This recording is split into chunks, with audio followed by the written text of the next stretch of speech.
신앙생활을 하다 보면 또 일상을 살아내다 보면 우리는 선택의 순간을 맞이하게 됩니다. 좌냐 우냐, 가야 되나 멈춰야 되나, 이러한 선택의 기로에 내몰리는 상황이 있죠. 교회와 사업, 뭘 선택해야 되냐 고민이 생기기 마련입니다. 신앙과 자녀, 믿음과 세상, 이런 다양한 선택지 가운데서 우리는 이러한 중요한 선택의 고비에서 고민할 때가 있어요. 그런데 우리가 이러한 선택 하나하나가 중요한 이유가 있죠. 왜냐? 이것이 우리 자녀들에게 보여지기 때문입니다. 우리 모든 선택의 순간순간이 아이들에게 흘러가기 때문이에요. 무슨 말이냐? 요즘 식당에서 떠드는 아이들, 카페에서 뛰어노는 아이들, 이런 것들이 문제가 되고 있는데, 이런 거죠.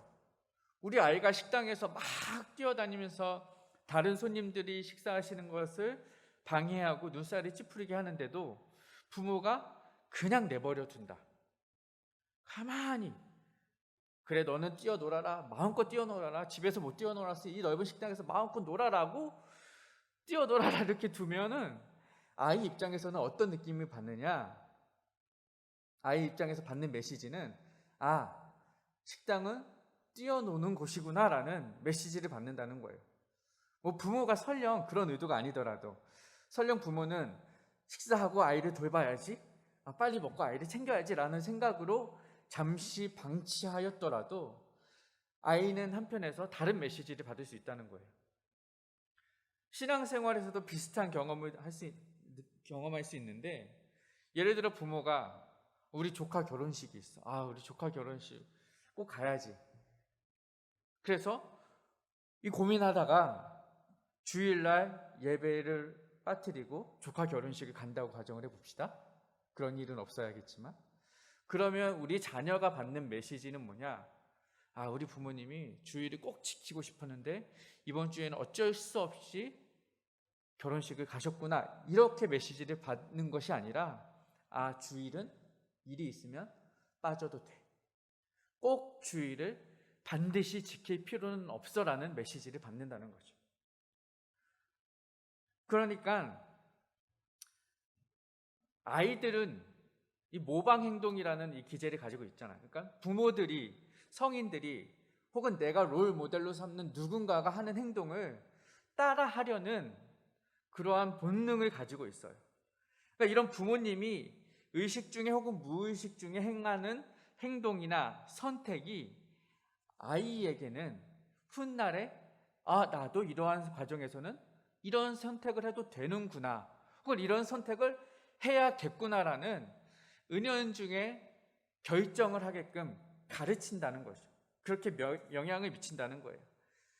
그러니까 오늘 나의 선택은 우리 자녀에게 영향을 끼치고, 그 자녀뿐만 아니라 그 자녀가 한 선택은 또 그 후손들에게, 자손들에게 영향을 끼치기 때문에 지금 내가 이 순간 하는 작은 선택과 결정이 아주 중요하다라는 거예요. 그래서 제가 적어놨죠. 유인물에다가. 오늘 나의 선택이 내일 내 자녀의 선택이다. 따라하십시오. 오늘 나의 선택이 내일 내 자녀의 선택이다. 이걸 기억하십시오. 오늘 나의 모습이 내일 내 자녀의 모습임을 우리가 꼭 기억하셨으면 좋겠어요. 그렇다면 우리 자녀에게 바른 신앙의 모습, 바른 신앙의 선택을 보여주고 싶다면 오늘 부모로서 나의 선택과 나의 모습은 어떠해야 하는가, 이것을 제가 여러분과 오늘 나누고 싶은 내용입니다. 그 성경적인 답은 여호수아서 24장 14절과 15절에 기록이 되어 있습니다. 여호수아 24장 14절과 15절 말씀을 저와 여러분 함께 한 목소리로 읽고 계속해서 말씀을 나누기 원합니다. 14절과 15절 함께 읽겠습니다. 시작. 그러므로 이제는 여호와를 경외하며 온전함과 진실함으로 그를 섬기라. 너희의 조상들이 강 저쪽과 애굽에서 섬기던 신들을 치워버리고 여호와만 섬기라.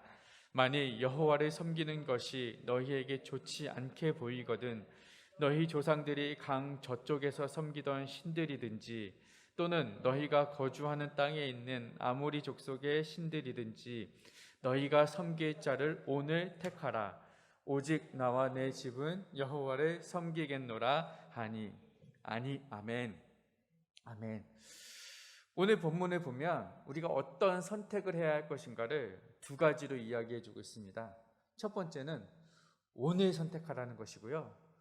두 번째는 오직 그분만 선택하라는 거예요. 그러니까 오늘과 오직이라는 두 가지 단어를 살펴볼 텐데 첫 번째는 오늘 선택하라는 거예요. 언제 선택해야 되느냐? 오늘이에요. 오늘.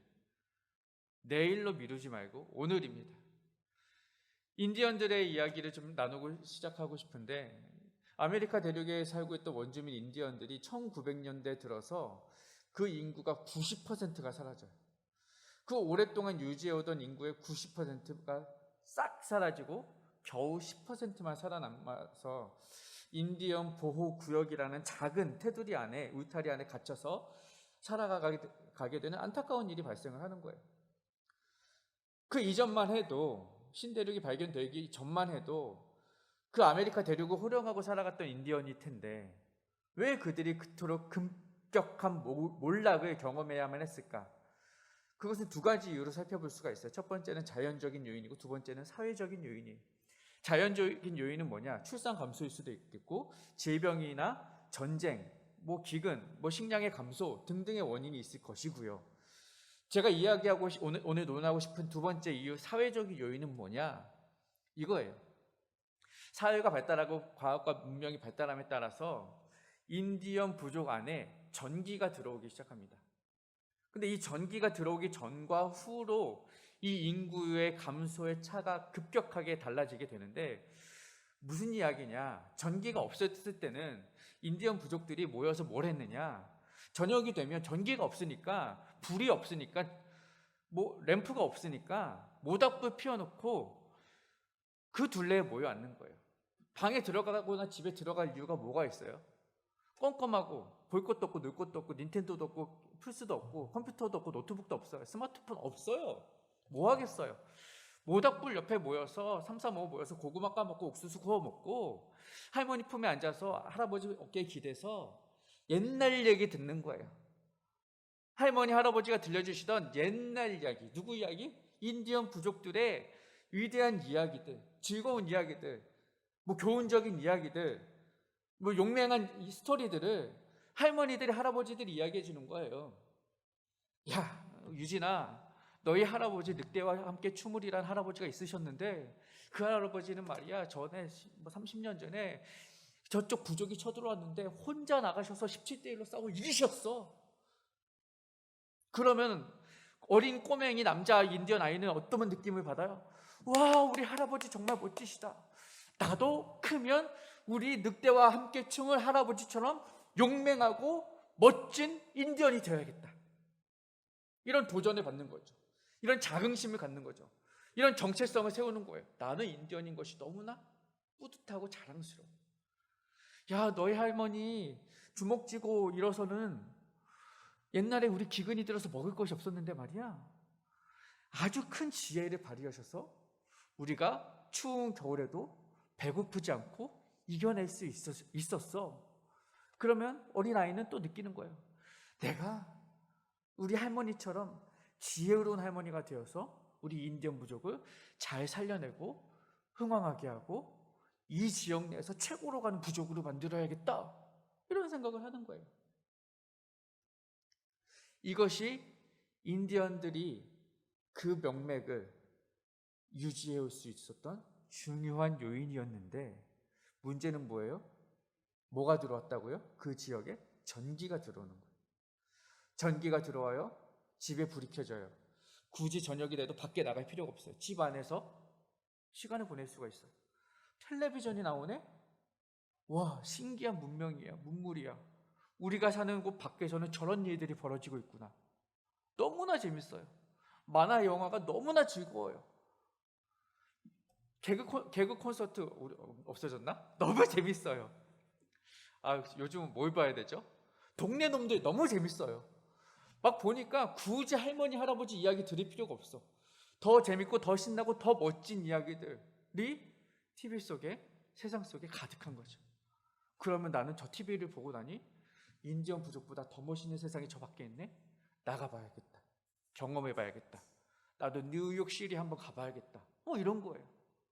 그러니까 자연적으로 인디언으로서의 정체성, 인디언으로서의 자긍심이 사라지는 거죠. 그들은 더 이상 인디언 보호구역에 머물 필요가 없는 거예요. 세상으로 더 즐거운 것으로, 더 재밌는 것을 찾아 떠나게 되는 것입니다. 이것이 인디언으로서의 스토리와 역사와 전통과 유산이 끊어지게 된, 그리고 인디언이 몰락하게 된 중요한 이유라는 거예요. 크리스천도 마찬가지예요. 이야기가 끊긴다는 것, 전통과 유산이, 역사가 끊겨진다는 것은 그렇게 살아야 할, 그 정체성을 유지해야 할 이유가 사라진다는 거예요. 하나님의 말씀과 하나님의 교훈이 전해지지 못한 그 전통과 유산과 신앙을 계승받지 못한 아이들은 세상의 문물과 문명을 찾아 떠나는 인디언들처럼, 그런 아이들은 역시나 동일하게 교회에 머무르지 않고 세상으로 찾아갈 거예요. 교회의 이야기를 듣지 못하는 순간 세상의 즐거움을 찾아 떠나게 될 것이에요. 그리고 그 이들은 지금도 현재 진행형으로 우리 한국교회 안에, 우리 세대 안에 급속도로 가속화되고 있다는 사실이죠. 그렇기 때문에 이 어린 아이들, 이 어린 시절에 그 아이들이 크리스천이어야 하는 이유를, 크리스천일 때 누릴 수 있는 자긍심과 즐거움과 정체성을 심어줘야 한다는 거예요. 그것이 굳이 내일이 필요가 없다는 것, 아니 내일이어서는 안 된다는 거죠. 바로 오늘, 더 늦기 전에. 우리가 이런 말 하잖아요. 오늘이 내 삶의 가장 젊은 날이다. 마찬가지예요. 오늘이 바로 가정교육을, 자녀 교육을, 신앙교육을 하기에 가장 빠른 날이라는 것을 기억하고 오늘 시작해야 한다는 거죠. 나중에 후회하지 말고 오늘 지금 이 선택이 바른 선택인지, 바른 결정인지, 바른 교육인지를 오늘 이 순간부터 계속해서 고민을 해야 한다는 거예요. 왜 그래요? 갈라디아서 6장 7절 8절 말씀 함께 읽어보겠습니다. 시작. 사람이 무엇으로 심든지 그대로 거두리라. 육체를 위하여 심는 자는 육체로부터 썩어질 것을 거두고 성령을 위하여 심는 자는 성령으로부터 영생을 거두리라. 왜 그래요? 지금 우리의 선택이 훗날 이루어질 결실의 씨앗이 되기 때문에 그래요. 우리가 지금 심으면 그대로 거두게 되는데, 우리가 자녀들에게 무엇을 심을 거냔 말이죠. 성경을 보면 위대한 신앙의 선배들은 어린 시절부터 그런 말씀의 씨앗이 심겨졌어요. 사무엘을 보세요. 어머니 한나의 기도의 씨앗이 심겨져서 사무엘이 나온 거예요. 솔로몬은요, 다윗의 신앙의 교육들을 받아서, 솔로몬이 고백하잖아요. 잠언에서, 전도서에서 아버지에게 받은 신앙의 훈련이 있었던 거죠. 디모데는 유니게와 로이스 브로터의 신앙의 교육과 훈련을 어렸을 때부터 받았기 때문에 그것이 가능해졌다는 거예요. 잠언 22장 6절에서도 마땅히 행할 길을 아이에게 가르치라고 하잖아요. 어렸을 때부터 가르치라는 거예요. 이때 가르치라는 단어가 하누쿠라는 단어인데, 이 하누쿠라는 단어는 훈련하다라는 의미가 있어요. 어렸을 때 훈련하라는 거예요. 제가 이런 이야기 들었어요. 어렸을 때 아기가 태어나면, 젖먹이 아기가 태어나면 그 산모들이 어떻게 아이에게 어떤 일을 했냐면, 이 대추 삶은 물을 이렇게 달짝지근해진 그 물을 손가락에 찍어서 아이에게 이렇게 입에 넣어가지고 이렇게 윗몸 마사지를 쭉쭉쭉 해주는 거예요. 그러면 이 단물을 느낀 아이가 쪽쪽쪽 빨아보면서 손가락에서 그 단맛을 느낀다는 거죠. 그렇게 훈련해서 무언가를 빨아내는 연습을 하고 나면 이 아이가 어미의 젖을 잘 빨 수 있게 된다는 거예요. 이걸 훈련시키는 거예요. 어렸을 때부터. 마찬가지라는 거예요.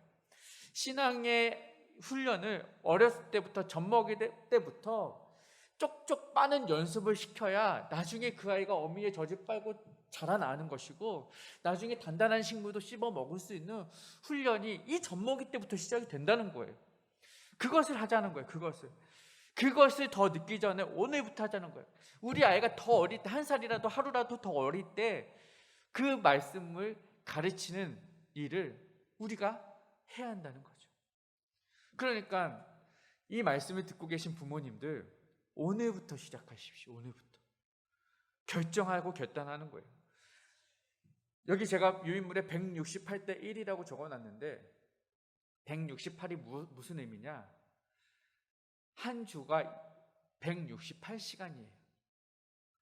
그럼 168은 일주일이고 1은 1시간인데, 교회 와서, 죄송하지만 우리 교회 선생님들, 교회 교역자들이 아이에게 가르칠 수 있는 시간은 일주일에 주일날 1시간이에요. 엄밀히 말하면 1시간 가르치는 거예요.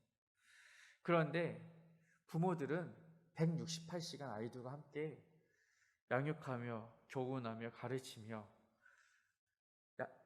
아이들의 미래를 책임지고 말씀의 씨앗을 심을 수 있는 충분한 시간이 주어져 있다는 거죠. 그러니까 저는 1시간짜리 목회자이지만 여러분은 168시간짜리 목회자가 되실 수 있다는 거예요. 그 일을 하시라는 거죠. 그래서 이렇게 적어놨어요. 부모가 말씀을 가르치면 말씀이 아이를 가르친다. 함께 읽어보세요. 시작. 우리가 말씀을 가르치면요, 그 말씀을 먹고 자란 아이들은 나중에 그 말씀을 스스로 적용하고 체득하여서 그 말씀대로 살아가는 거예요. 말씀이 그 아이를 지키는 거예요. 우리가 말씀을 지키고 말씀대로 사는 것이 아니라, 내가 말씀을 지키는 것이 아니라 말씀이 우리를 지켜준다. 내가 주일을 지키는 것이 아니라 주일이 나를 지켜준다. 이러한 생각으로 말씀 안에 거하는, 말씀을 가르치기를 힘쓰시는 오늘부터 목회자가 되신 여러분 되시길 축복합니다. 그렇게 말씀을 가르치면 어떤 결과가 나타나요? 출애굽기 20장 6절 시작. 나를 사랑하고 내 계명을 지키는 자에게는 천대까지 은혜를 베푸느니라. 할렐루야. 하나님께서는요, 말씀을 가르치고 지키는 그 가정과 그 자녀와 후손들에게는 천대까지, 할렐루야, 나뿐만 아니라 천대예요. 상상도 못할 하나님의 복입니다. 여러분이 자녀들에게 무엇을 유산으로 주실 수 있겠습니까? 아파트 유산으로 물려주면 좋죠. 물려줄 수 있으면 줘야죠. 그런데 그 아파트가 유산의 첫 번째가 되지 않기를 바랍니다. 우리 아이들에게 물려주는 신앙의 유산이 첫 번째, 그 신앙의 유산을 물려주는 것, 말씀을 물려주는 것이야말로 진짜 값진 유산임을 기억하시기를 바랍니다. 그것이 첫 번째예요. 오늘 선택하라. 두 번째는 뭐라고 말씀드렸어요? 누구를 선택할 것인가? 오직 여호와만 선택하라는 거예요. 그 옆에다 오직이라고 적으세요. 오직. 다른 것 말고 오직 여호와만 선택하라는 거예요. 오늘 본문에 보면 여호수아의 호기 어린 말이, 그 선포가 나타나는데, 너희가 좋아 보이는 것을 선택하라는 거예요. 그리고 15절에 보면 뭐라고 되어 있어요? 15절 함께 적혀 있죠. 읽어봅시다. 만일 여호와를 섬기는 것이 너희에게 좋지 않게 보이거든 저쪽 신이든 그쪽 신이든 택하라. 여호와를 선택하라고 해놓고 만약에 니들 보기에 안 좋아 보이면 선택하지 않아도 돼. 풀어주는 거죠. 선택권을 주는 거예요. 어떻게 이럴 수 있어요? 자신이 있으니까. 너네 다른 거 한번 선택해봐. 그래봤자 선택할 거 없을걸, 여호와밖에는. 이런 의미죠. 이런 의미죠. 우리가 선택의 순간 왜 고민합니까? A와 B 중에 고민하는 이유는 뭐냐? 뭐가 좋은지 모르니까 고민하는 거예요. 둘 다 별로거나 둘 다 좋으면 고민을 하는 거죠. A가 월등히 좋고 B가 월등히 나쁘면 뭘 고민하겠습니까? 뭐가 좋은지를 잘 모르니까 헷갈리니까 선택을 못하고 고민을 해요. 그러면 여러분 이럴 때 선택이 헷갈릴 때 잘 선택할 수 있도록 돕는 방법이 뭐냐면요. 여러분 비결은요. 기준을 세워두는 거예요. 여러분 가끔 치킨 시켜 먹을 때 양념 시킬까 후라이드 시킬까 고민이 될 때가 있어요. 제가 알려드릴게요. 기준을 가르쳐 드릴게요. 홀순날은 후라이드 시키시고 짝순날은 양념 시키세요. 고민할 필요가 없어. 오늘 며칠이에요? 28일? 28일이면 후라이드 시키시면 돼요. 고민할 필요가 없어. 짜장면 짬뽕 고민되세요? 똑같이 하세요. 기준 하나 세워두면 별거 아닌 것 같아도 쉬워지는 거예요. 마찬가지예요. 신앙이 왜 고민되고 왜 선택이 장애가 오느냐? 기준이 없어서 그래요. 이 만들어진 이야기인 것 같은데 약간 좀 MSG가 들어간 이야기 같은데 하나 이야기해 드리면 7살 어린아이가 유치원에 갔어요. 유치원에 다니겠죠. 유치원에서 이제 수업을 듣고 있는데 이 아기가 화장실이 너무 가고 싶은 거예요. 소변이 마려운 거죠. 아기들이 그래서 아기가 화장실에 가고 싶은데 선생님이 막 열심히 가르치고 계시니까 눈치를 보고 있는 거예요. 철든 녀석이죠. 유치원에서도 이렇게 철든 아이들이 있는지 모르겠어요. 잘 모르겠어요. 유치원 다니 너무 오래됐어. 근데 이 아이가 선생님 눈치를 보다가 화장실 가긴 가야겠는데 얘는 또 발라. 그러니까 선생님한테 작게 손을 들고 이야기를 해요. 선생님, 저 화장실 가고 싶어요. 그러니까 선생님이 아이고 우리 유진이 화장실 가고 싶어. 유진이밖에 없으니까 자꾸 유진이 이름만 부르게 돼. 화장실 가고 싶어요. 다녀오세요. 이렇게 얘기를 했어요. 근데 그날따라 이 아이가 아침에 뭘 잘못 먹었는지 또 화장실에 가고 싶은 거야. 선생님 화장실 가고 싶어요. 막 다리를 베베꼬면서 이야기하는 거야. 그래서 선생님이 수업을 하다가 조금 방해가 된 것 같아. 그래서 이렇게 가르쳤어. 유진아, 다음부터 화장실 가고 싶으면 조용히 선생님한테 와서 귀에 대고 선생님 휘파람 불고 싶어요 라고 이야기하렴 그랬어요. 방해도 되지 않고 아이가 다른 친구들한테 창피하지도 않고 현명한 이렇게 딱 지혜로운 이렇게 디렉션 뭐라 그래야 되나 가르침을 준 거죠. 그러니까 아이가 다음에는 선생님 저 휘파람 불어도 돼요 하고서 휘파람 휘 불면서 화장실을 다녀오는 거예요. 너무나 좋은 거예요. 그런데 문제는요. 그 다음 주에 집에서 생겼어요. 이 아이가 밤 12시가 됐는데 화장실에 가고 싶은 거예요. 근데 유치원에서 뭐라고 보였어? 화장실 갈 때는 어떻게 하라고? 귀에다 대고 엄마 휘파람 불고 싶어요를 배웠잖아. 엄마한테 가서 막 엄마 나 휘파람 불고 싶어요. 그래서 엄마가 깜짝 놀란 거야. 얘가 밤 12시에 갑자기 왜 뚱딴지 같은 휘파람이야? 우리 밤에 휘파람 불면 돼요 안 돼요? 뱀 나오잖아. 안 돼. 엄마가 깜짝 놀라서 이렇게 얘기한 거야. 유진아 밤에는 휘파람 불면 안 돼. 근데 엄마 나 진짜 휘파람 불고 싶은데 엄마는 뭐래? 얘야 무슨 휘파람이야. 안 된다니까. 엄마 나 죽을 것 같아. 휘파람 불어야 돼요. 그러니까 다급한 나머지 엄마가 뭐라고 말을 했냐면 유진아 지금 너무 급하면 아빠 귀에다 대고 살짝 불어. 그날 아버지 귀에 엄청난 대참사가 벌어진 거죠. 뭐 재밌는 이야기죠. 누가 꾸민 이야기 같은데 제가 여기다 인용한 이유는 그거예요. 아이가 유치원에서 들은 메시지가 있어요. 기준이 있어요. 화장실 가고 싶을 때는 휘파람을 불어야 된다. 집에서는 그 기준이 통하지 않는 거죠. 이 두 가지 기준의 사이에서 이 아이가 극단적인 이야기지만 기준이 혼재되니까 이 기준의 혼재 속에서 아이가 갈등하다가 이 대참사가 벌어지고 마는 것입니다. 그러니까 이렇게 가정에서 다르고 유치원에서 다르고 학원에서 다르고 교회에서 다른 이 기준이 달라버리면 언제 어느 때고도 이러한 혼란이 일어날 수 있다는 거예요. 휘파람 이야기를 기억하지 마시고 기준 이야기 기억하세요. 기준이 혼재될 때 벌어지는 참사입니다. 그러니까 이처럼 일시적인 기준, 변하는 기준, 장소와 시와 때마다 변할 수 있는 기준은 유일한 기준이 될 수 없다는 거죠. 그러면 시대와 장소를 불문하고 늘 변하지 않는 기준이 뭔가 23장 14절. 제가 여기 빠뜨렸는데 23장 14절 한번 읽어보겠습니다. 너희의 하나님 여호와께서 너희에게 대하여 말씀하신 모든 선한 말씀이 하나도 틀리지 아니하고 다 너희에게 응하여 그 중에 하나도 어김이 없음을 너희 모든 사람은 마음과 뜻으로 아는 바라. 하나님의 말씀은 하나도 틀리지 않는 거예요. 변함이 없는 거예요. 유일한 기준인 거예요. 다 응하는, 어김이 없는 유일한 기준 되신 하나님의 말씀이 우리 삶의 기준이 되어야 한다는 것이죠.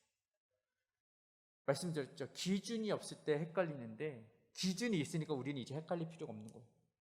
하나님의 말씀이 기준 되시기 때문에 우리가 선택할 때는 어떤 방향으로? 하나님의 말씀대로 선택을 하면 된다는 거죠. 그러니까 저와 여러분 무언가 선택의 고비가 올 때 하나님의 말씀대로 하나님을 선택하는 것이 바른 선택임을 믿으시기를 바랍니다. 그러니까 오늘 여호수아가 말하는 거죠. 오직 여호와만 섬기라. 다른 방법은 없다. 다른 기준은 없다. 다른 선택지는 없다. 오직 여호와밖에 없다. 그런데 요즘 들어서 이 기준이 흔들리고 있죠. 제가 이렇게 적어놨지만 과연 오직 여호와만 섬기고 있는가? 우리가 가끔 부모님들을 보면 자녀를 섬기고 있는 부모라는 느낌을 받는 거죠. 마치 성경 속에 있는 엘리와 같이. 엘리의 이야기는 우리가 수없이 들었고 자녀 교육, 다음 세대 교육에 대해서 수없이 예화 들었는데 간단히 설명드릴게요. 엘리에게 홈리와 비느하스라는 두 아들이 있었어요. 그런데 이 두 아들이 못난 녀석들이죠. 이 제사장의 아들들로서 또 제사장의 가문으로서 제사장 역할을 해야 하는데 율법에 어긋난 일들을 해요. 이 제사장들은 그 당시 드려진 제물들에서 자신들의 분깃이 있죠. 자신들이 받을 고기가 있어요. 그러면 이들이 받을 수 있는 고기는 뭐냐? 가슴살이나 오른쪽 넓적다리살만 받을 수 있는데 이것을 어기고 맨날 가슴살만 먹으니까 퍽퍽해. 가슴살 퍽퍽살이잖아요. 다른 고기도 먹어보고 싶어. 육기 나는 것도 먹어보고 싶어. 그러니까 다른 부위살을 막 먹는 거예요. 가마솥에서 삶아지고 있는 그 드려진 제물 중에서 갈고리를 딱 갖고 와서는 가마솥에 휘휘 저어가지고 탁 걸리는 거 아무거나 갖다 먹어요. 그리고 피째 먹지 말라는 율법이 있음에도 불구하고 나 오늘은 날것으로 육회를 좀 먹고 싶어. 생고기를 갖다가 먹기도 해요. 율법에서 하지 말라는 것들을 그대로 하는 거예요. 회막에서 수종드는 여인들과 동침하기도 하고. 얼마나 못난 녀석들입니까? 그런데 이 못난 녀석들보다 더 못난 이가 있었으니 그들의 아버지. 못난 아버지 뭐예요? 아들들이 잘못하고 있는 것을 보면 대제사장으로서 책임감을 가지고 훈계하고 양육하고 가르쳐야 되는데 아들들에게 가서 뭐라고 말을 하냐면 아들들아 그러지 마라. 너희 소문이 좋지 아니하다. 혼내기는커녕 그러하지 말아라. 너희들에 대한 소문이 좋지 않아. 그러고 마는 거예요. 바르게 양육하지 못하니까 하나님께서 노하셔서 이들을 심판하시죠. 어떻게? 블레셋이 쳐들어와서 그 자리에서 홈리와 비느하스 두 아들을 죽이셔요. 두 아들만 죽어요. 그 소식을 들은 엘리 아버지가 그 자리에서 꼬꾸라져서 목이 부러져서 숨집니다. 이 대가 그 자리에서 몰살하는 악재를 경험하는 거예요. 그런데 거기서 끝나요? 그들의 후대의 가문들은 제사장 가문에서 끊쳐집니다. 더 이상 엘리의 가문은 제사장의 자리에 서지 못하게 되는 거예요. 아버지의 잘못된 선택, 자녀에게 바른 기준, 바른 선택지를 가르쳐 주지 못한 그 단 한 번의 잘못된 선택이 아들들을 망쳤을 뿐만 아니라 그 자녀 후손들까지도 망하게 하는 결과를, 안타까운 결과를 낳았음을 보게 됩니다. 여기서 엘리의 문제는 뭐예요? 엘리는 자녀를 사랑했어요. 근데 이 문제는 뭐냐? 자녀를 너무 사랑한 것이 문제예요. 여러분, 부모로서 자녀를 사랑할 수 있죠. 사랑하는 것은 부모로서의 당연한 도리이지만 자녀를 너무 사랑하며 자녀만 사랑하며 그 자녀를 하나님보다 더 사랑하면 그것은 문제가 되고 죄가 되는 거예요. 그러니까 여러분이 해야 될 일은 뭐냐? 하나님보다 자녀를 더 사랑하지 말고 자녀가 하나님을 더 사랑하도록 만들어주는 것. 그것이 저와 여러분이 해야 할 일입니다. 오직 여호와만 섬기는 그 일들을 우리 부모가 시작하고 자녀 세대가 이어받고 그 후손들에게 이어지도록 그러한 가정이 되도록 저와 여러분 힘써야 할 것입니다. 그래서 오늘 말씀을 통하여 오늘 선택하라, 늦지 마라, 미루지 마라, 오늘이다. 그리고 오직 여호와다. 오직 여호와라는 기준을 세워라 말씀을 드렸어요. 그러면 이 일들을 위해서 구체적으로 해야 될 일들을 제가 고민을 하다가 어디서 발견을 했느냐? 유아 세례에서 발견했어요. 여러분들 가운데 자녀들에게 유아 세례를 주신 분들이 있을 테고 어찌되었든 부모 세대들이면 자녀들이 있을 텐데 이 유아들에게 주는 유아 세례식 때 부모들에게 주는 서약문이 있는데 그 유아 세례 부모 서약 우리가 속한 예장 합동교단에 3가지 서약 진유문이 있어요. 한번 함께 읽어볼까요? 첫 번째부터 3번째 함께 읽어보겠습니다. 1. 시작. 그대는 이 아이를 예수 그리스도의 피로 씻음과 성령의 새롭게 하는 은혜의 필요를 인식하십니까? 2. 그대는 이 아이를 위하여 하나님의 언약의 허락을 앙모하며 자신의 구원을 위하여 전력하는 것과 같이 이 아이도 주 예수 그리스도를 신뢰함으로 구원 얻을 줄 믿으십니까? 여기까지 했는데 제가 포인트를 뽑은 건 3번째에서 4가지 원리를 뽑았어요. 3번째 한번 읽어보겠습니다. 시작. 그대는 지금 완전히 이 아이를 하나님께 바치며 겸손한 마음으로 하나님의 은혜를 의지하며, 여기가 첫 번째예요. 하나님의 은혜를 의지하며, 그리고 2번째 시작. 친히 경건한 본분을 이 아이에게 보이기를. 2번째가 이거예요. 경건한 본분을 보이는 거예요. 계속해서 진력하며 이 아이를 위하여 기도하며 이 아이와 함께 기도하며. 3번째가 이거예요. 기도하는 것. 그 4번째 계속해서 나옵니다. 우리 거룩한 종교의 도리를 가르치며, 말씀을 가르치는 거예요. 이 4가지 원리를 뽑았습니다. 부모로서 이 아이를 하나님께 드리기로 결단하는 이 믿음의 결단의 순간에 부모가 해야 될 도리를 4가지로 가르쳐주고 있는데 그 4가지를 우리 부모들이 한번 구체적으로 실천하고 실현하면서 해보자고요. 첫 번째는 뭐라고 말씀되어 있어요? 하나님의 은혜를 의지하라는 거예요. 하나님의 은혜를 의지하라. 23장 10절 한번 읽어보겠습니다. 시작. 너희 중 한 사람이 1000명을 쫓으리니 이는 너희의 하나님 여호와 그가 너희에게 말씀하신 것 같이 너희를 위하여 싸우심이라. 이들은 경험했어요. 뭘요? 너희를 위하여 싸우시는 하나님을 경험했죠. 이스라엘 백성들이 가나안에 오기까지 광야에서도 많은 전쟁과 전투를 했어요. 근데 그 전쟁에서 누가 싸우셨느냐? 하나님이 싸우셨다라는 거예요. 이스라엘 백성들은 이 하나님을 경험한 거예요. 그들을 위해 싸우신 하나님을 체험하고 경험했어요. 그러면 이들이 배운 건 뭐예요? 은연중에 우리가 승리할 수 있는 비결은 뭐냐? 전쟁의 승리자 되신 하나님, 대장 되신 주님을 의지하면 이길 수 있다는 것을 경험했잖아요. 이거예요. 하나님의 은혜를 경험했다면 그 은혜를 의지하고 그분을 따르게 되는 거죠. 와, 하나님이 우리의 대장 되시고 승리케 하시니 우리는 그분만 따라가면 돼. 그러면 이겨. 걱정 마. 걱정 붙들어매. 걱정은 쌈 싸먹어. 왜? 하나님이 함께 하시니. 그러니까 하나님만 섬기게 되는 거예요. 하나님만 따르게 되는 거예요. 하나님만 의지하게 되는 거예요. 여기 오늘 본문에도 하나님을 섬기라. 오늘 너희가 섬길 자를 택하라. 이 섬기다가 뭐냐면요, 원어적 의미는 사역하다, 일하다라는 뜻이에요. 하나님을 위하여 열심히 일하라는 거예요. 땀 흘리며 일하고 수고하는 것을 이 섬기다라는 단어가 의미하는 것입니다. 그러니까 여러분, 하나님을 의지한다라는 것은 제가 하나님을 섬긴다라는 것과 같다고 이렇게 취한해서 말씀드렸는데, 결국 그건 뭐냐? 하나님 말씀대로 살기 위해서 땀 흘리며 수고하는 것이 하나님을 의지하는 거예요. 여러분, 하나님 말씀대로 하나님 따라 사는 것이 쉽지 않다라는 거죠. 땀 흘리며 수고하고 애쓰며 힘쓰는 노력이 있어야 하나님을 섬길 수 있는, 하나님을 따를 수 있는 거예요. 그러니까 여러분들도 신앙의 현장에서, 삶의 현장에서 말씀대로 살아가기가 쉽지 않잖아요.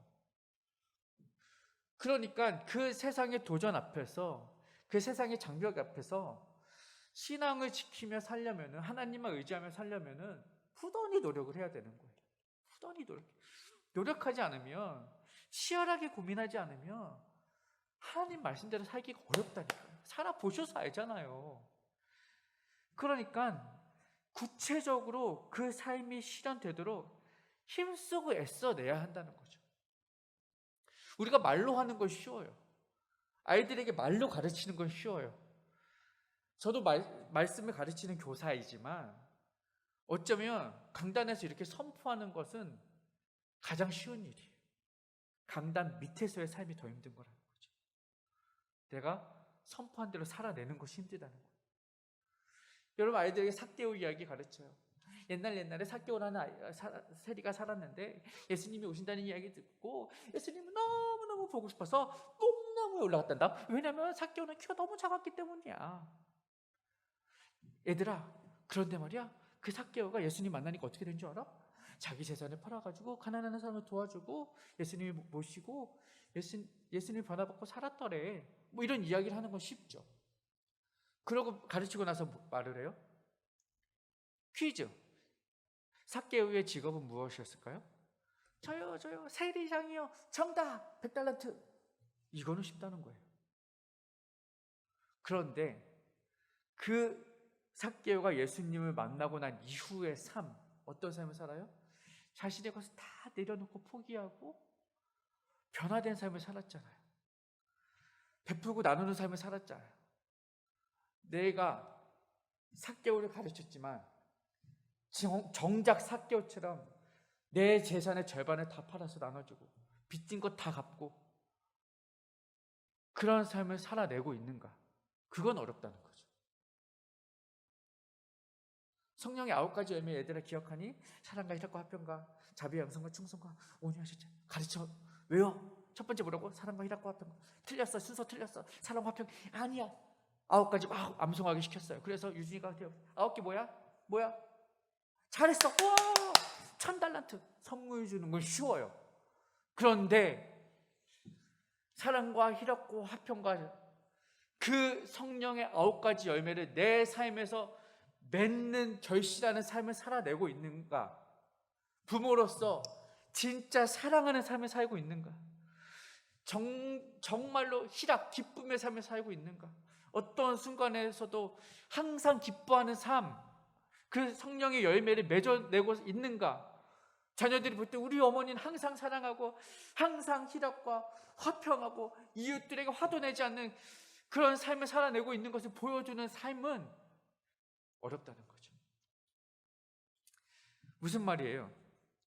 땀 흘리는 수고, 섬기는 수고, 하나님을 의지하기 위해서는 이 역동적인 삶의 헌신이 필요한데 그게 잘 안 되고 있다는 거죠. 그건 어려운 일이라는 거예요. 그 일들을 위해서 우리가 힘써야 돼요. 삶의 순간순간 하나가 너무나 중요한 교육의 순간이기 때문에 그래요. 우리들 그런 실수 간혹 하지 않나요? 실제적으로. 제가 여러분들의 개개인의 가정들의 이야기를 다 할 수도 없고 해서도 안 되고 또 누군가의 이야기하면 상처받으실 수 있으니까 우리 가족 이야기 한번 하려고요. 저는 아이가 없지만 조카들이 초등학생이니까 교회에서 유년부를 다니잖아요. 근데 휴가철이 되면 다른 뭐 지역에 가거나 할머니 교회 가거나 뭐 이럴 수 있잖아. 그러면 본 교회에서는 결석이 되잖아요. 근데 결석이 되지 않는 방법이 있어. 어떻게 하면 되느냐? 다른 교회에 갔다라는 증거를 보여주면 돼. 다른 교회에 가서 예배 드렸다는 그 주보 가져오면 이 교회에서 출석 인정을 해주는 거야. 너무나 좋죠. 근데 우리 조카가 한번 이걸 악용하는 거예요. 엄밀히 말하면 조카가 아니라 우리 누나죠. 우리 엄마한테 요청을 하죠. 엄마, 우리가 이번 주에 휴가를 가야 되는데 주일날 빠지면 애들이 주일날 빠져서 개근상 못 받는다고 난리야. 만회할 수 있는 방법이 뭐예요? 주보 가져오면 되잖아. 우리 엄마에게 요청하는 거예요. 엄마 내 교회 주보 좀 하나 챙겨다 줘. 다음 주에 줘. 와, 이렇게 사악한 사람들이 있나. 근데 여러분, 제가 이 이야기 왜 해요? 우리 가족 욕하려고 했겠어요? 죄 없는 분이 돌로 치십시오. 저나 여러분이나 뭐가 다르겠냐고요. 상황은 다르겠지만 이런 잘못된 선택을 통해서 정말 열심히 땀 흘리지 않고 부단히 애쓰는 모습을 보이지 않고 하나님을 섬기는 척 위장할 수 있다는 거예요. 그런 위장 전술을 걷어내고 벗겨내고 정말 나의 것 그대로 하나님을 섬기기 위한 노력과 애씀을 우리 자녀들에게 보여주시기를 바랍니다.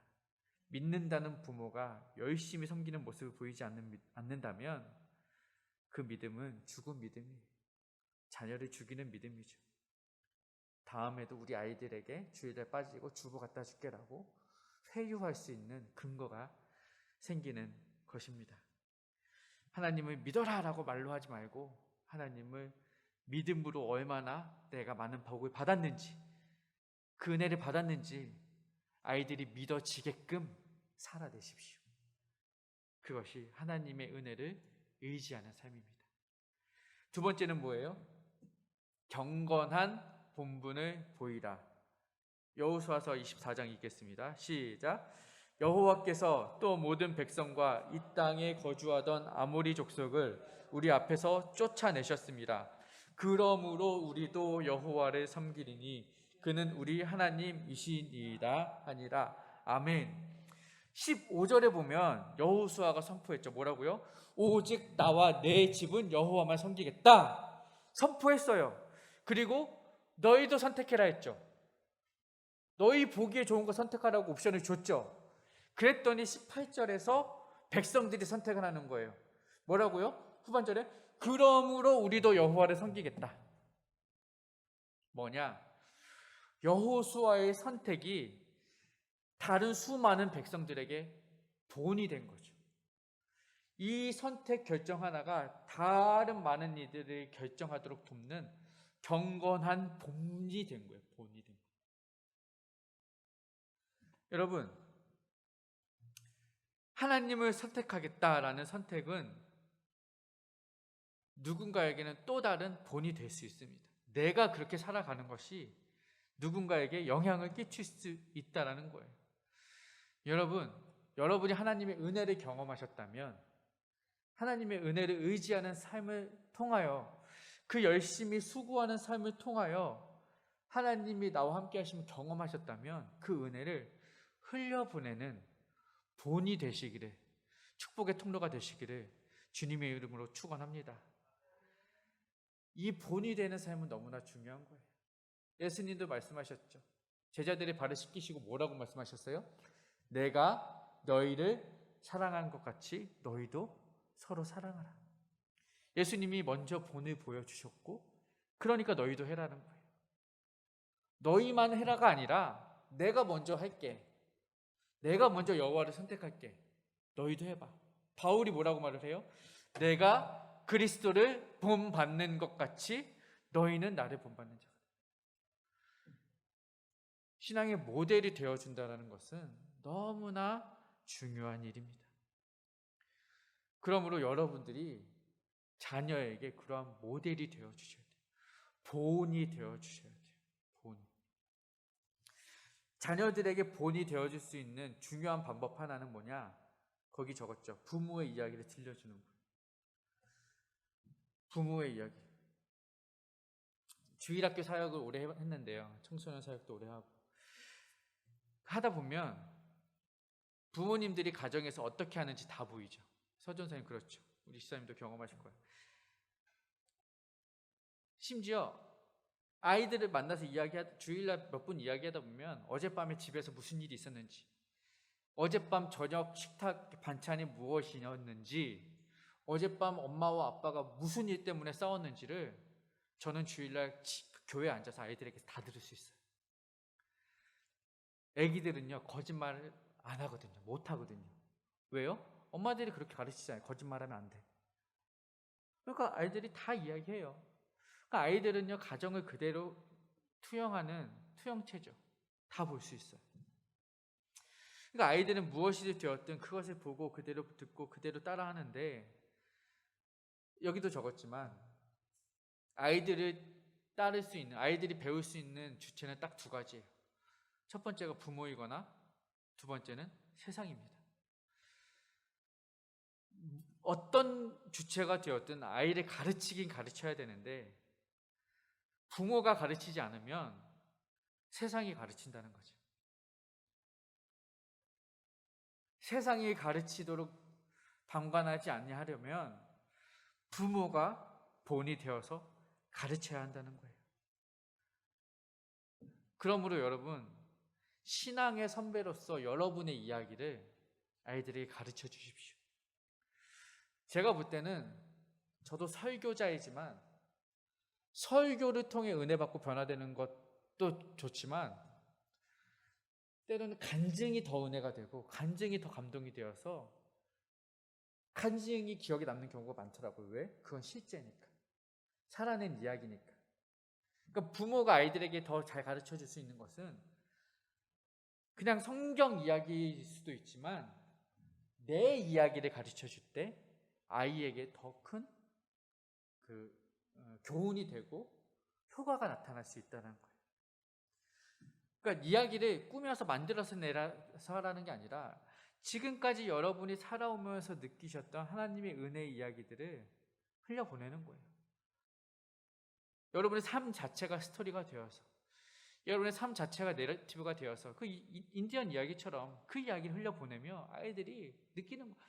아, 크리스천으로 살았더니 이런 은혜가 있구나, 이런 감동이 있구나, 나도 크리스천으로 살아가면 이런 은혜를 누릴 수 있겠구나, 이런 삶의 기적을 체험할 수 있겠구나, 내 삶이 어려울 때 이러한 하나님의 도우심을 내가 누릴 수 있겠구나, 이것이 정답이구나, 이것이 기준이구나, 내가 선택에 고비했을 때 이것이 나에게 유일한 방법이 웨이가 될 수 있겠구나라는 것을 부모의 이야기를 들려주는 거예요. 삶에서 그 흘려보낸 거예요. 작은 순간순간마다. 그래서 여러분, 재정의 우선순위도 하나님에게 있으면 여러분의 삶의 이야기를 통해 흘려보내는 거예요. 내가 감사원금을 드리는 것들을 훈련시키는 거예요. 내가 먼저 감사원금을 드리고 내가 11조를 드림으로 인하여 누리는 은혜들을 아이들에게 전해주세요. 11조 해라라는 말라기 3장 이야기 갖다가 끌어가서 아이들에게 이래야 돼, 이게 아니라 내가 드렸더니 하나님께서 채워주시더라는 그 간증이 나에게 있어야 된다는, 그걸 가르치시는 거예요. 그걸 통해서 아이들은 배우는 거죠.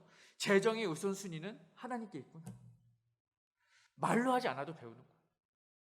기도하는 삶을, 기도의 역사를, 기도의 경험을, 기도의 응답을 아이들에게 흘려보내는 거예요. 매일 아침 일어나서 기도하는 모습들을 아이에게 보이세요. 할 수만 있다면 새벽 기도하세요. 우리는 안 하지만 가정에서 하시면 되잖아요. 장소가 뭐가 중요합니까? 일어나자마자 아이와 두 손 붙잡고 기도하는 훈련을 하시고, 그 기도가 응답되는 순간에 그 짜릿함과 그 감사함과 그 감격과 벅찬 은혜를 아이들에게 이야기해 주시는 거예요. 그러면 아이들이 어떻게 경험하는 거예요? 아, 이 기도의 응답, 이 시간의 우선순위를 하나님께 올려드리는 것, 이것이 중요하구나라는 것을 경험하게 되는 거죠. 그러니까 여러분의 삶의 행동 하나를 통해서 아이들에게 교훈을 줄 수 있다는 거예요.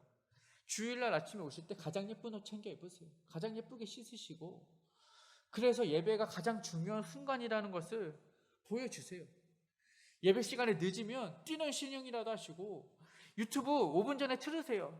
시간 늦어서 찬양 다 끝나고 대표기도 할 때 그때에서 왜 접속이 안 돼? 이러지 마시고 예배를 사모하는 모습들을 아이에게 보여주시면 아이들이 보고 배우는 거예요. 예배가 정말로 감동적인 예배 하나님의 임재의 현장이구나 체험하게 되는 거예요. 말이라도 한번 하세요. 오늘 말씀 듣고 나서 은혜 받았다. 나는 다음 주 예배가 너무나 기대가 돼. 아내와 남편이 그런 이야기를 주고받으면 아이들이 배우잖아요.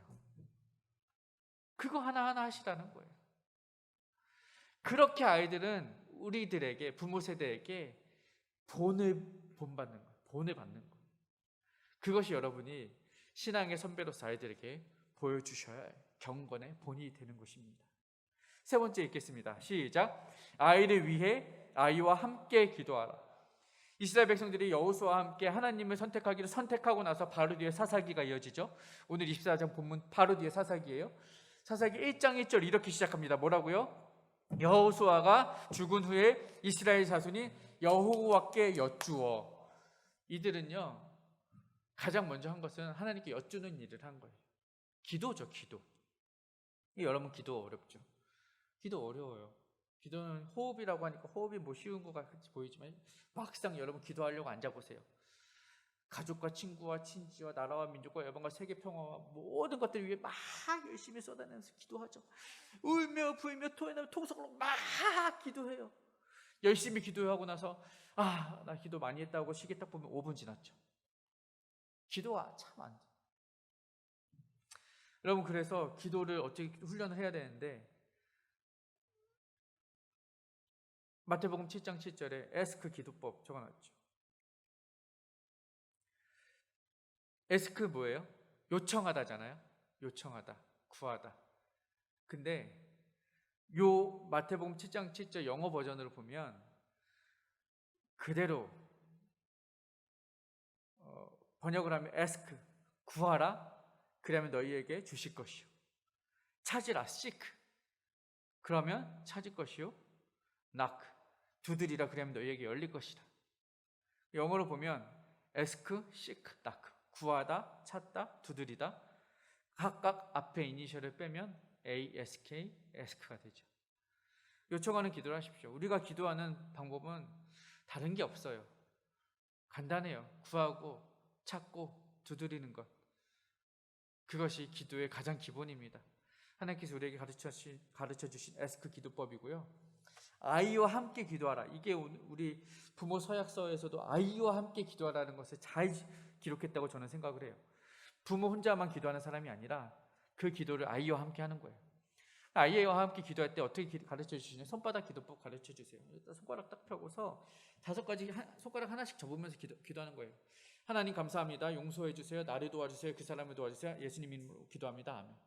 하나씩 접으면서 기도하세요. 하나님 감사합니다. 용서해 주세요. 나를 도와주세요. 그 사람을 도와주세요. 예수님 이름으로 기도합니다. 아멘. 여기다 이제 살만 붙이면 되잖아요. 저도 아이들 대표기도 시켜보고 했지만 기도 못하는 아이들이 많아요. 이 기본적인 요소만 손가락 접어주면 하나님 감사합니다. 용서해 주세요. 나를 도와주세요. 그 사람을 도와주세요. 예수님을 기도합니다. 아멘. 이것만 하면서 기도하게 가르쳐도 우리 아이들 기도 용사가 됩니다. 기도의 능력자가 됩니다. 훈련시키는 거예요. 어렸을 때부터 젖먹이처럼. 이렇게 해서 아이를 위해 기도하시고 아이와 함께 기도하시는 기도의 가정 되시길 축복합니다. 네 번째는 뭐예요? 경건한 도리를 가르치라. 24장 25절에 이렇게 기록이 되어 있어요. 24장 25절에 보면 그날에 여호수아가 세겜에서 백성과 더불어 언약을 맺고 그들을 위하여 율례와 법도를 제정하였더라. 율례와 법도, 말씀의 도죠. 경건한 도리를 세운 거예요. 그것을 왜 제정했어요? 보고 구경하라고? 아니요. 듣고 지키라고, 순종하라고. 그걸 후손들에게 가르치라고. 그런데 이 가르침, 사실 전통적으로 신앙의 가르침은요 가정에서 이루어졌죠. 그렇죠? 근데 이 가정에서 이루어지던 신앙적인 교육이 신앙 교육뿐만이 아니에요.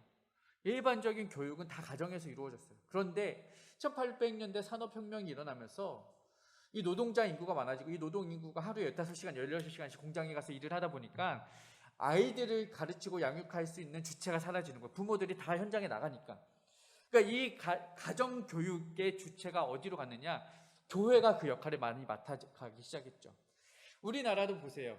초기 우리나라 공교육이 어디서 시작되었느냐? 학교가 아니라 교회에서 시작이 되었어요.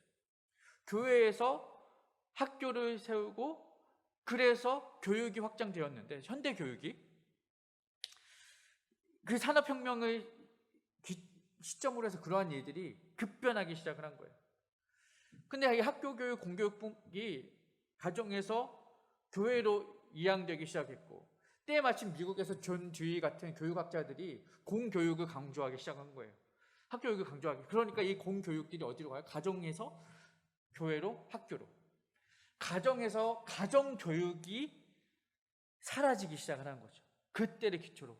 그리고 때 마침 그때 또 무슨 일이 일어나냐? 제2차 세계대전 이후로 대학생 선교 열풍이 일어나요. CCC, YM, IVF 같은 대학생 선교단체들이 일어나서 분화된 대학생들을 특화한 교육과 선교와 사역들이 일어나기 시작하는데, 그게 잘 되잖아요. 열풍이 일어나잖아요.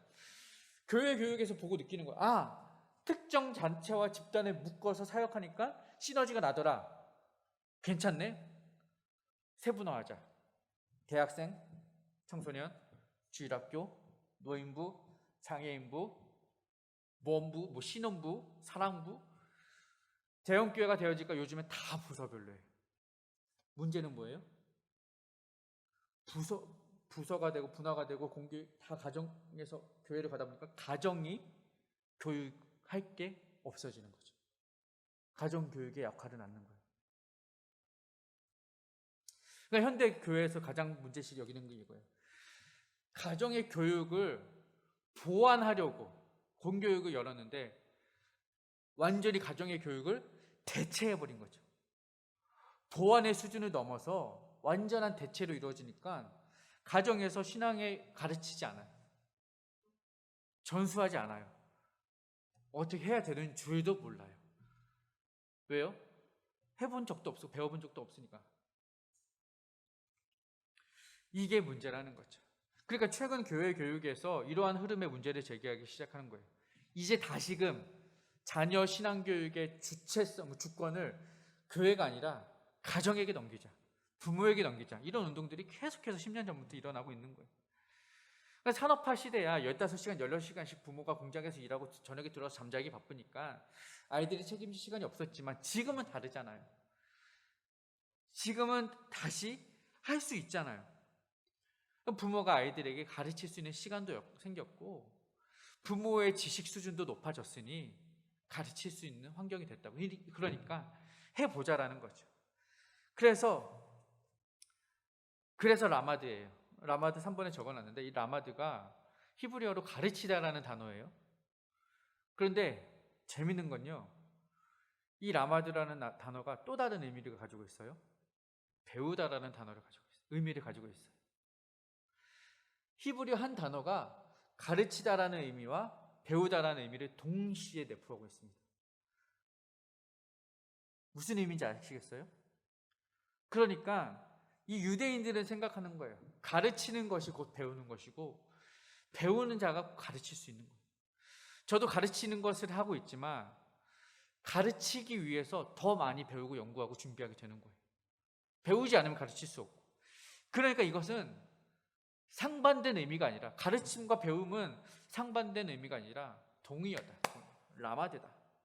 그러므로 여러분, 말씀을 가르치기 위해서 힘쓰시고 배우기 위해 힘쓰시기 바랍니다. 말씀을 가르치세요. 아이들과 말씀 읽고 토론하고 가정예배 드리고 가정 기도 제목 나누고 함께 큐티하고 적용하고 성경 퀴즈 풀어보고 성경 퀴즈 잘하면 점수에 따라 간식도 다르게 줘보고 위대한 신앙의 위인전도 읽어보고 그 위인전에게서 본받을 점이 무엇이 있었는지 질문도 해보고 좋은 신앙의 서적도 읽어보고 토론해보고, 그게 뭔지 모르겠으면 서천병 전도사님께 와서 강영숙 지사님께 와서 물어보세요. 뭐가 좋아요? 어떻게 하면 좋아요? 물어보면서 어떻게 가르칠지를 고민하시라고요. 그게 배우는 거예요. 배우시라고요. 왜 못 가르치냐면요, 우리 부모가 몰라서 못 가르쳐요. 제가 보니까 부모가 가르칠 준비가 안 되어 있어요. 배우질 않아요. 가르치는 거는 교회가 하면 된다라고 생각을 하고 내버려두고 방관하고 방임하니까 내가 할 필요가 없다라고 책임 딱 놓고 두 손 딱 털고 나는 아니야. 그러고서 왜 교회에서 못했냐고, 왜 우리 아이가 이거밖에 안 되냐고 교회에 와서 따지고 묻고 하면 손가락질, 이거는 잘못된 거죠. 부모가 먼저 배우십시오. 라마드 배우라고요. 실제적인 공부를 하시라고요. 창조론 왜 전도사 목사만 해야 됩니까? 부모가 배우세요. 창조론과 요즘 뭐죠? 진화론 사이 뭐가 문제이고 뭐가 이슈인지 부모가 공부하시라니까요. 왜 선악과를 하나님께서 만들어서 자유의지를 주셨는지 공부를 치밀하게 하세요. 그래서 아이들에게 답을 주세요. 왜 이 세상은 악이 공존해야 하고 악인들이 승승장구하는 것처럼 보이는지도 공부를 하시고, 신학적으로 교리적으로 공부를 하시고. 아이들이 크면서 고민해요. 왜 혼전순결 안 돼요? 왜 동성연애 안 해요? 왜 젠더 이슈 일어나요? 공부하셔야죠. 성경적인 답을 여러분이 찾아내셔야죠. 그건 내가 잘 모르겠는데 유튜브 찾아봐라. 무슨 말입니까? 그건 목사들만 알아야 됩니까? 부모가 알아야죠. 부모가 가르치십시오. 오늘부터 하시라고. 오늘부터 찾아보세요. 제가 너무 혼낸 것 같은데 여러분 잘하고 계신 거 알아요. 열심히 하고 계시죠. 또 누군가 속으로 이러실 거예요. 네가 부모가 돼봐라. 네가 되라. 힘드신 거 알아요. 저도 부모님들 만나보면 자식 키우는 게 쉽지 않다는 것도 충분히 압니다. 그러니까 그런 이야기 들으면 저도 가슴이 미어지고 찢어지고 눈물 나고 통곡하게 될 때가 한두 번이 아니고 하루 이틀이 아니었어요.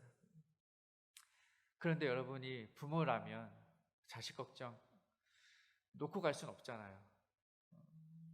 평생 자식 걱정하시는 게 부모라고.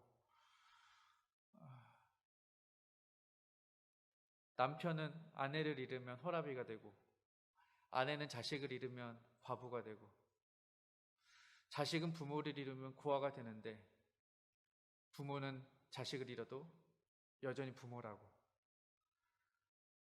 부모를 대체할 이름은 없다라고 하더라고요. 여러분은 죽으나 사나 부모 역할을 해야 되잖아요. 그러면 그 부모 역할 충실히 해야죠. 저도 여러분의 자녀들이 잘 됐으면 좋겠어요. 세상이 바라는 것처럼 의사, 변호사, 판사, 검사 다 됐으면 좋겠는데, 그렇게 대놓고도 하나님을 모른다면 그것만큼 큰 재앙이 어디 있겠습니까? 하나님 모르는 의사 무슨 소용이 있겠어요? 하나님 의지 않는 판검사 무슨 의미가 있겠습니까? 아이들이 신앙 없이 자란다면 그것만큼 큰 재앙도 없습니다. 제가 이렇게 말씀드린 이유는 바라기는 여러분의 자녀들이 오직 여호와만 섬기는 자녀들이 되었으면 좋겠습니다. 그이들을 위해서 오늘 여러분이 먼저 하나님을 섬기기로 선택하시는 믿음의 부모가 되시기를 바랍니다. 오늘 말씀의 제목을 가정의 십자가를 세웁시다라고 정했는데, 옛날에 어떤 아이가 이런 그림을 그리더라고요. 너희들 집을 그려봐라 했더니, 보통 아이들은 집을 그릴 때 세워진 지붕에 사각형 벽체를 그리는데, 어떤 아이가 그렇게 그려놓고서는 세모 지붕 위에 십자가를 그리더래요. 집을 그리라고 했더니 왜 교회를 그리냐? 아이의 대답은 이거 집 맞는데요. 우리 집은 하나님 예배하는 집이다. 예배하는 가정이다라는 거예요. 그 아이가 부모가 그렇게 가르쳐서 했겠습니까? 너 집 그릴 땐 십자가 그려라고 해서 그렇게 했겠습니까? 배운 거죠. 삶을 통해 느낀 거죠. 가정은 예배하는 곳이구나. 하나님을 섬기는 곳이구나. 십자가가 세워지는 곳이 진정한 가정이구나. 이 아이는 아는 거예요. 오직 여호와를 섬기기로 결단하는 부모에게서 이런 자녀가 나올 것입니다. 여러분 가정에서 복음을 가르치십시오.